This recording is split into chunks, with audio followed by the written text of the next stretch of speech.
Hello and welcome to the April 2018 update from Clydebridge Station.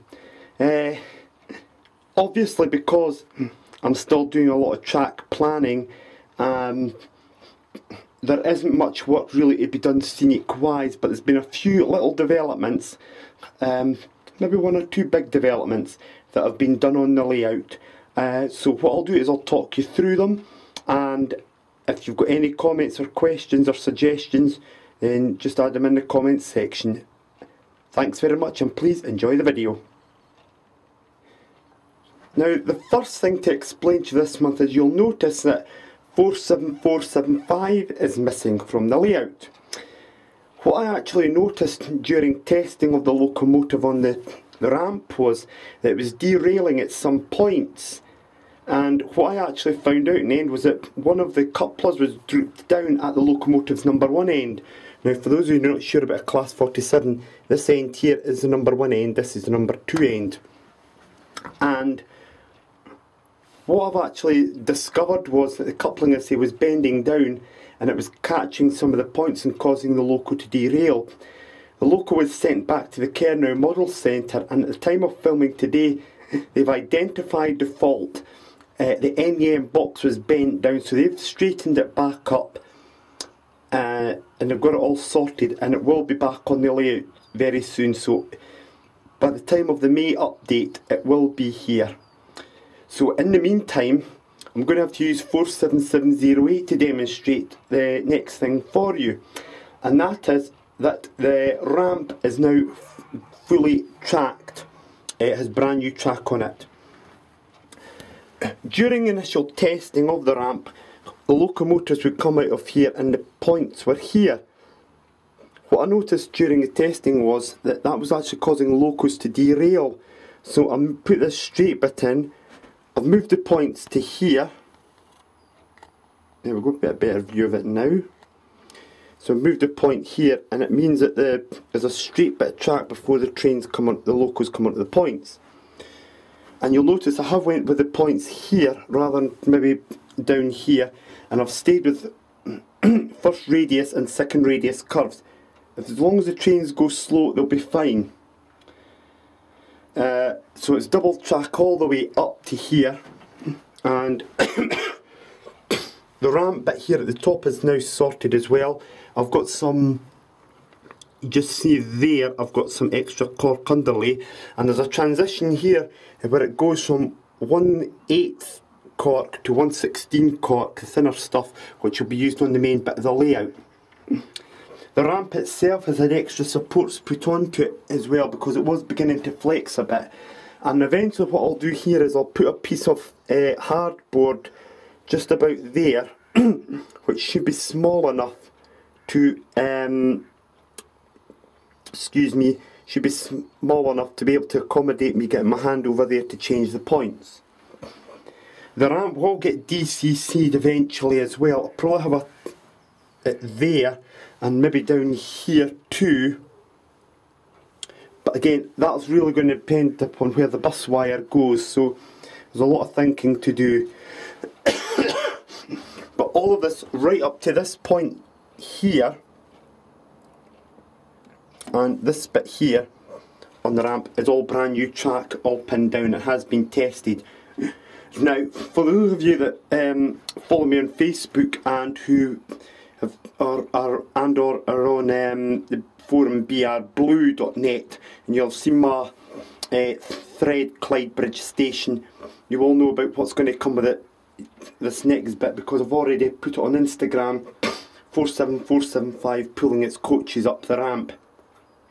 I've not got 47475 with me today, but what we'll do is we'll get the video set up now to let you see 47708 pulling the coaches up each side of the ramp.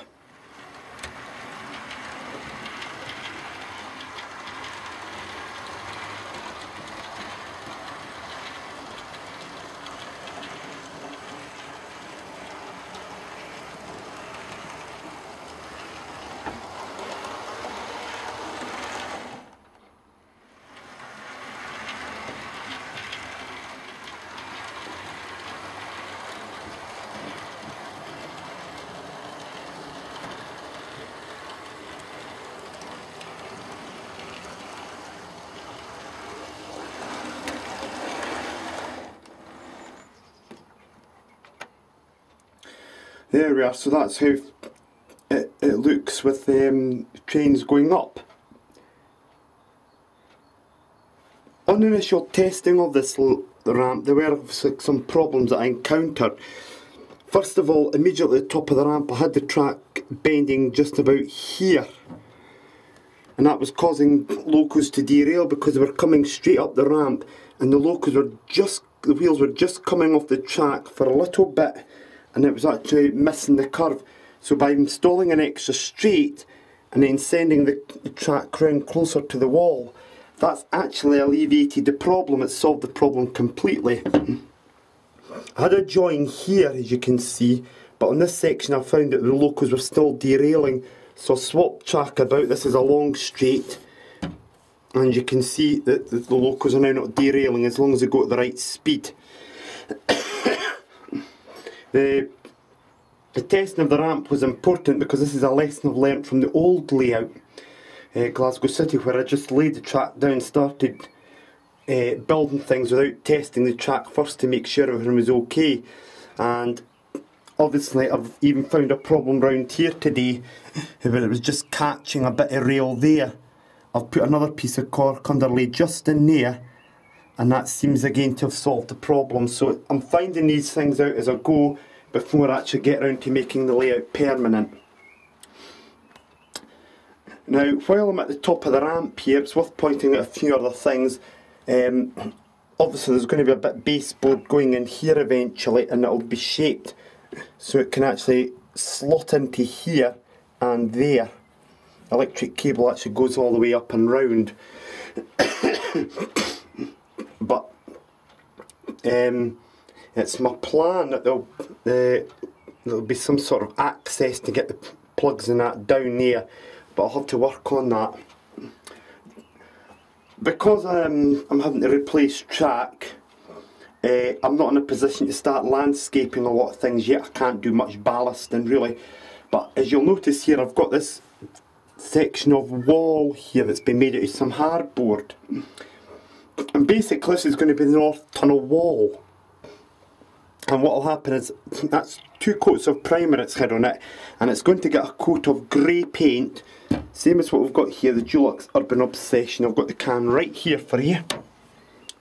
There we go. And it will get a coat of that, and it'll then go, and what will then happen is that'll get painted grey, and that'll just simulate the tunnel there. I've just went for it like that because obviously what you're going to have here is an extension to the town, so it's going to be like a new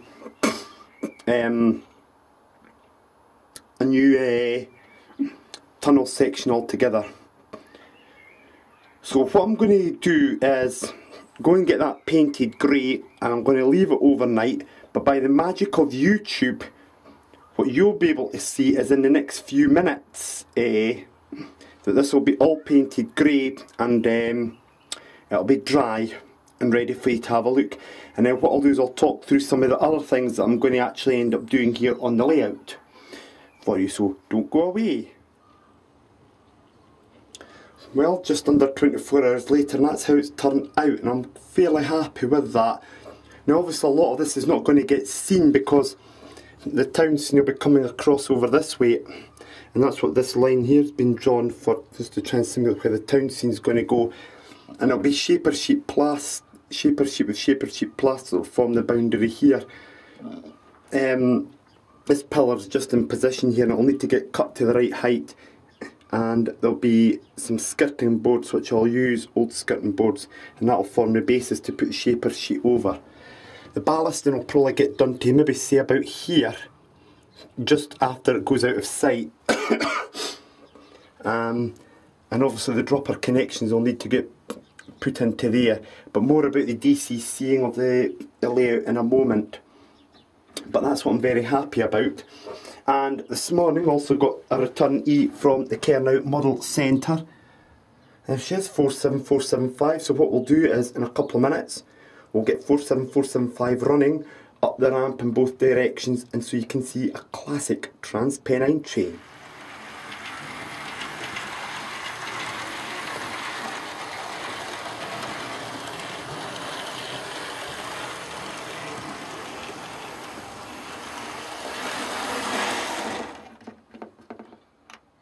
Right, so I won't bother putting 47475 up the other ramp, the other side of the ramp, but you've seen the idea of it.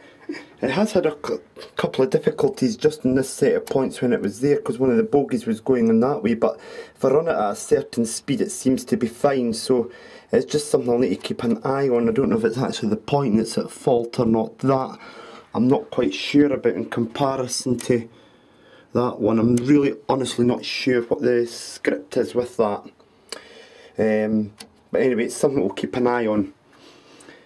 Now, I am going to go ahead and DCC the fiddle yard and the whole layout after all. I had thought I could get away with just the one connection, but that won't be the case now. And and DCCing will happen soon.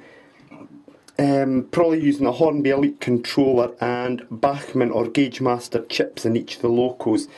And dropper wires will be put in here, here and here. There'll be a test track here as well. Maybe the dropper wire probably about here. And here, somewhere around here. Now, for the top bit of the layout, the dropper wires I think will be here, here and here, just at the tunnel mouth itself. I think that's the thing will go, but obviously I've got to wait till I get the bus wire installed. Now, the other thing I've been doing this month, as you can see, I've finally, move that out of the road there. Finally, again, I've managed to do this after several attempts at seeing if I could get the ideal one. I've got the south fiddle yard done, and what I've managed to achieve is 1, 2, 3, 4, 5, 6 sidings for coaches. This will be a loco siding to keep one loco in and reverse another loco, and another 3 locos there, sidings there for locos. Maybe get 2 locos in this siding here, so I could have a total of 5 locos kept down here. Obviously there'll be more locos on the top as well. So the next challenge is to start replacing all this track with brand new track and get cork underlay on it and then get it tested before I start DCCing that. Now, DCCing that and probably this siding here, move that out of the road, I'm doing this bit here, and I don't know whether to do the join here between the points as well. If I do all that, it means I could then start to get the wood on top of here, the plywood. Now, next month, the 12th and 13th of May, it's the Glenrothes Model Railway Show at the Lomond Centre in the Woodside area of Glenrothes, and there's some trade stalls there, and I'll likely go and buy a bus wire kit to start installing the dropper wires in the layout and the bus wire, and I'll need to then get a Hornby Elite controller, probably a Bachmann or Hornby chip will go in each of the 2 locos that are ready at the moment, 47708, 47475, and then get them programmed on the test track, and I could finally start to get underway. Now, even if I only get the bus wire done on this side, it will still allow me to then place the board down here, the plywood, to get the start of the depot and get the depot built. Because building the track for the depot is important, because it will then allow me to judge where I can put the skirting board that will make up the wall to support the backboard to support the pillars and the shaper sheet. So there's still quite a bit to do. I'm also in the next wee while going to be priming and painting these bits of plywood here, which is going to hold the supports for the town scene on the top, which will be above the tunnel. So there is quite a long way to go. Now, as always, I always like to mention 2 or 3 other layouts for you. Penny Hill Junction, which is on Twitter. Network South East Latchmere, which is also on Twitter. Keep an eye on those 2.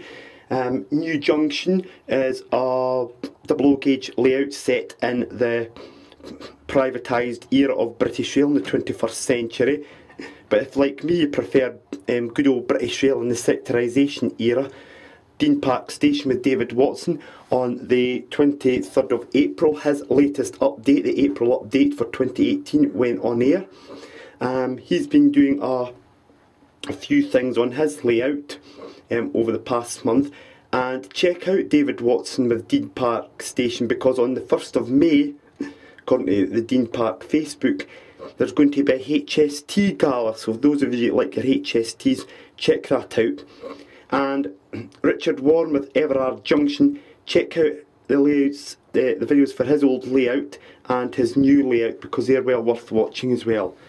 Now, one other thing I might just do as well before I end this video is when I'm at Glenrothes, this model railway show next month, I might actually take the camcorder along and do some filming of the layout and put it on as a video for you all to see. So there'll be quite a few things happening. Now, test running of the locos is going to keep carrying on to make sure the layout is absolutely right. And by the time that the May update comes along, I might well have a new controller.